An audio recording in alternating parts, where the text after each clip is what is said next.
Of freedom in Hong Kong, its biggest pro-democracy newspaper announced its closure this week. The Apple Daily's offices were raided by 500 police officers over allegations that several reports had breached a controversial national security law.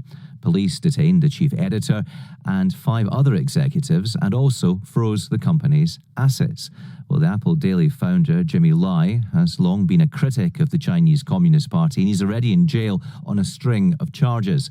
Earlier, I spoke to Tom Grundy, who's the editor-in-chief and co-founder of the Hong Kong Free Press, and I put it to him that the Apple Daily was simply left with no other option but to close. Well, it seems that they had the money to pay people, but their assets were frozen, and the board made the decision that it would be forced to close basically by the weekend. But then the editorial side said that it's going to have to be sooner, their last edition going out on Thursday, because they simply don't have the staff around. There was a mass exodus. And it's unclear now whether they're going to continue trying to cover Hong Kong, say from Taiwan, with the base there. But certainly by the time Thursday came around, the entire website, archive, social media feeds had all disappeared as they printed off 1 million copies, which were snapped up very quickly overnight and into the morning. And of course, this allows the Hong Kong government to say that they didn't force the newspaper to close down. Right, so it's nothing as dramatic or draconian as literally the authorities going in there and stopping the presses. One might call it death by 1,000 cuts.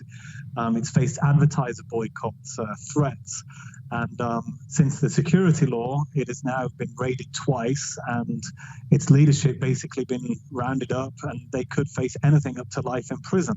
And the authorities, deny that this security law is unclear. Those, particularly at Apple Daily we've spoken to, and its critics say that, it's very broad, vague, and they don't know where the red lines are. In fact, a journalist this week at the Apple Daily told us that there is a sense of anxiety because one doesn't know, how to navigate this rather broad new legislation that was passed by Beijing almost a year ago. Yes, and this national security law, do the implications of it, do they go beyond just journalism in the sense that any organisation, perhaps even a commercial company, might be more careful in the future not to criticise government policies? Well, we have seen companies like Cathay Pacific, the airline, put through the meat grinder of the statement press or get in trouble with the authorities because they may have staff or they've spoken out, on certain topics. And yeah, I would say that few sectors have been immune, whether it's art and culture, journalism, academia. There is probably no doubt, as critics say, that it's had a chilling effect in all kinds of sectors one might not even expect. Are there not alternative news sources online or on social media, or are the authorities cracking down hard on the internet as well? Well, this 26-year-old pro-democracy daily was the last of its kind in print. One is just left with media outlets that are owned by the Chinese Communist Party, those owned by people with business interests in the mainland, or those owned by Chinese conglomerates like Alibaba. Online, there are certainly some pro-democracy dailies and some opposition voices there.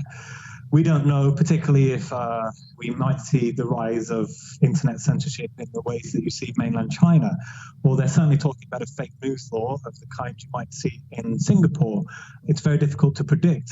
Even a year ago, it would have been unfathomable, perhaps, to think that Apple Daily would no longer exist in the city, that the Tiananmen Massacre Vigil, this icon of, free expression in the city, would be banned, and that the annual pro-democracy march on July 1st, that would often attract, millions onto the streets, would be cancelled. So, yeah, I think things are happening much faster than anyone considered in this once free corner of Asia.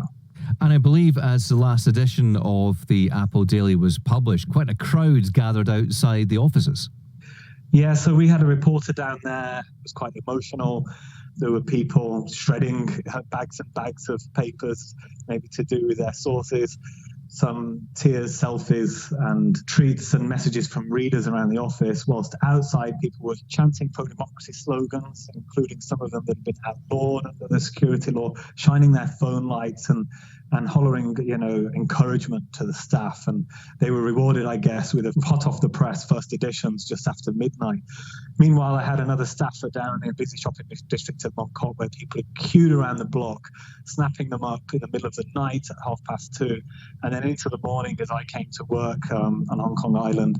Pretty impossible to get one's hands on a copy, to be honest. But, for a long time, people have found it their duty, I suppose, particularly in lieu of being able to protest lately, to clear Apple Daily from the shelves. I mean, it's the most popular newspaper anyway. So even clutching a copy, outside court has become a sort of statement of defiance. But now, like a lot of the pro-democracy movement, it's disappeared, I guess, from the streets. That's Tom Grundy from the Hong Kong Free Press.